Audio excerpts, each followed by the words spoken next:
بسم اللہ الرحمن الرحیم۔ السلام علیکم ورحمۃ اللہ۔ پاکستان اور چین آخر کار اس صدی کا بہت بڑا اتحاد کرنے جا رہے ہیں، بہت بڑا اتحاد۔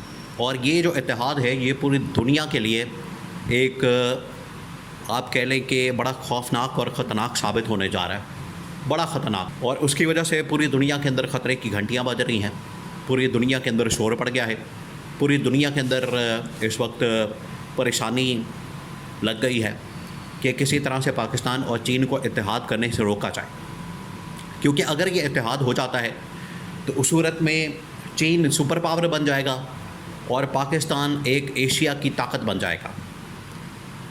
اب اس سلسلے میں چین کیا کرنے جا رہا ہے، چین آخر کار کس طریقے سے ایک بڑی سپر پاور بننے جا رہا ہے، اور ٹرمپ جو کہ اپنے آپ کو ایک سپر پاور کے طور پر انسرٹ کرتا ہے، ثابت کرتا ہے، کرنے کی کوشش کرتا ہے، اور کبھی پیچ اپ کروا دیتا ہے، کبھی صلح کروا دیتا ہے، کبھی لڑائی رکوا دیتا ہے، کبھی گالیاں دیتا ہے، کبھی کچھ کرتا ہے، کبھی کچھ کرتا ہے، لیکن اس کی اکانومی، اس کے اپنے لوگ، اس کی اپنی عوام، اپنے اس کے اسٹیبلشمنٹ، وہ ساری کی ساری اس کے خلاف ہو چکی ہے۔ اور اب یہ امریکہ کا زوال کا وقت شروع ہو چکا ہے، زوال کا۔ آپ اس سے اندازہ کریں کہ آپ ذرا امیجن کریں کہ آج سے کچھ سال پہلے ایران ایک بہت ہی کمزور ملک نظر آتا تھا، اسرائیل اور امریکہ مل کر ایک ایک کر کے تمام اسلامی ممالک کو ہڑپ کرتے جا رہے تھے، کھا رہے تھے اور تباہی اور بربادی پھیر رہے تھے، جس میں انہوں نے پہلے افغانستان کے اوپر حملہ کیا، پھر عراق کے اوپر، پھر شام کے اوپر، پھر لیبیا کے اوپر، پھر اس کے بعد انہوں نے اردن کے اوپر، پھر لبنان کے اوپر، یمن کے اوپر انہوں نے حملے کیا، اور حملے کر کے وہاں پر تباہی اور بربادی پھیرتی۔ ان کو پتہ تھا کہ ہمارا اگلا ٹارگٹ 25 سال انہوں نے اس کے ڈیزائن کیا تھا، 2001 سے سلسلہ شروع کیا، تو 25ویں سال، یہ 2025 میں ٹھیک 25 سال بعد انہوں نے ایران کے اوپر حملہ کر دیا، دونوں نے مل کے، اسرائیل نے اور امریکہ نے۔ امریکہ کو اندازہ نہیں تھا کہ ایران کی جانب سے اتنا تگڑا قسم کا رسپانس آئے گا۔ ایران نے جب امریکہ کے فوجی اڈے کو قطر کے اندر نشانہ بنایا تو امریکہ کے ہوش ٹھکانے لگ گئے۔ اسی طریقے سے اسرائیل کے اندر جو تباہی اور بربادی کے مناظر سامنے آئے ہیں، اس سے اسرائیل کے بھی ہوش ٹھکانے لگ گئے۔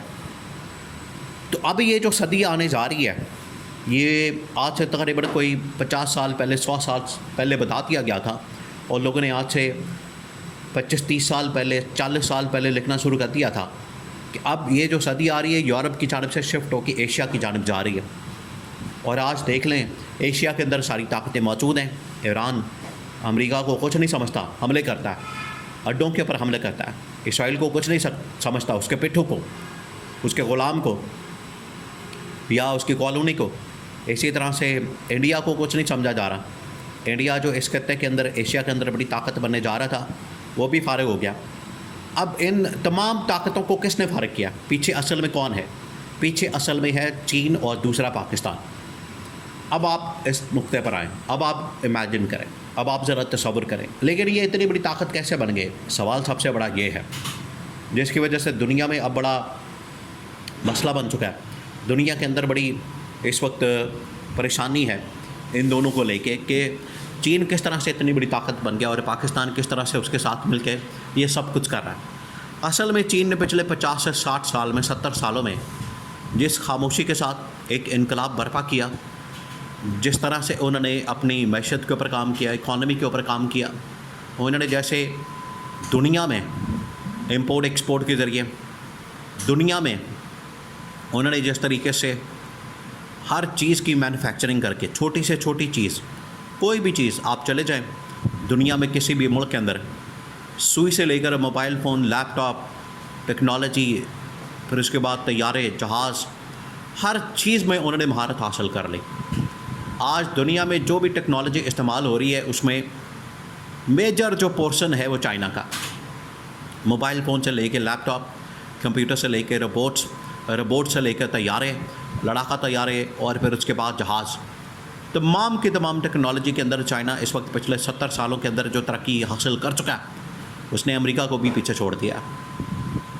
اور آج چین جو ہے وہ دنیا کے اندر پیچ اپ کرواتا ہے، جنگیں رکواتا ہے۔ ایران کو اس نے قائل کیا، اسی طرح سے پاکستان کو اس نے قائل کیا، اور پاکستان انڈیا کے درمیان اور ایران، اسرائیل اور امریکہ کے درمیان جنگ بندی کروانے میں چائنا نے کردار ادا کیا. آج وہاں پر انڈیا کے درمیان پیچ اپ کے لیے پاکستان کے DGISI جو کہ NSA ہیں، نیشنل سیکورٹی ایڈوائزر، اور اسی طرح سے انڈیا کے جو نیشنل سیکورٹی ایڈوائزر ہیں اجیت ڈوبل، اور پاکستان کے DGISI جنرل عاصم ملک، وہ وہاں پر موجود ہیں چین کے اندر. ان کی وہاں پر ملاقاتیں ہو رہی ہیں. ایک تو ایس یو سمٹ کے موقع پر راج ناتھ سنگھ پاکستان کے ڈیفنس منسٹر خواجہ آصف، اور ادھر سے ان کا NSA اور پاکستان کا NSA نیوٹرل وینیو کے اوپر چائنا میں، بیجنگ میں، وہاں پر یہ ملاقات کر رہے ہیں. اور چین اب انڈیا پاکستان کے درمیان پیچ اپ کروا کے ان کے درمیان ٹریڈ ایگریمنٹ اور یہ سب کچھ کرنا چاہتا ہے، تاکہ یہ جو اس وقت 2 ارب کی آبادی یہاں پر رہتی ہے، 2 ارب کی آبادی یہاں پر مقیم ہے، 2 ارب کی آبادی والا یہ خطہ ہے، 2 ارب کی آبادی کو فائدہ ہو، تاکہ نقصان یہ آپس کی لڑائیوں کی وجہ سے، جھگڑوں کی وجہ سے، آپس کی کھینچا تانی کی وجہ سے. آج اگر نیتن یاہو بندے کا پتر بن جاتا اور ٹرمپ انسان کا بچہ بن جاتا، اتنے لوگ نہ مارے جاتے ایران کے اندر، نہ اسرائیل کے اندر، نہ غزہ کے اندر، نہ کسی اور جگہ پر، نہ یوکرین کے اندر، نہ روس کے اندر. انسان تو آخر انسان ہے، کسی بھی جگہ پر مارا جائے. خواتین، بچے، بوڑھے، نوجوان، کتنے لوگ اس دنیا سے چلے گئے پچھلے تقریباً کوئی 6 مہینے میں.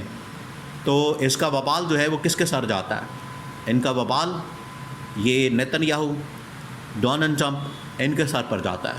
یہ لوگ ذمہ دار ہیں. یہ جنگیں نہ کریں اپنی انا کی خاطر، اپنی بالادستی کی خاطر، حکمرانی کی خاطر، تو معاملات نارمل رہیں، حالات بالکل ٹھیک رہیں، مسئلہ نہ ہو. لیکن کیونکہ یہ اپنی انا کو تسکین پہنچانے کے لیے جنگیں کھول دیتے ہیں. آج چین دیکھیں صلح کرانے کے لیے تیار ہے، لڑائی کروانے کے لیے نہیں بلکہ صلح کرانے کے لیے، اور دونوں کے درمیان پیچ اپ ہو گیا. پاکستان انڈیا کے درمیان باقاعدہ مذاکرات، ڈائلاگ، ڈیل، یہ سب کچھ ہو رہا ہے. اور کہاں پر ہو رہا ہے؟ چین میں. تو چین اب لیڈ کر رہا ہے. اور اگر یہ پیچ اپ ہو جاتا ہے، ٹریڈ کھل جاتی انڈیا کے ساتھ پاکستان، تو یہ ٹریڈ اتنی بینیفٹ ہوگی، اتنا فائدہ ہوگا.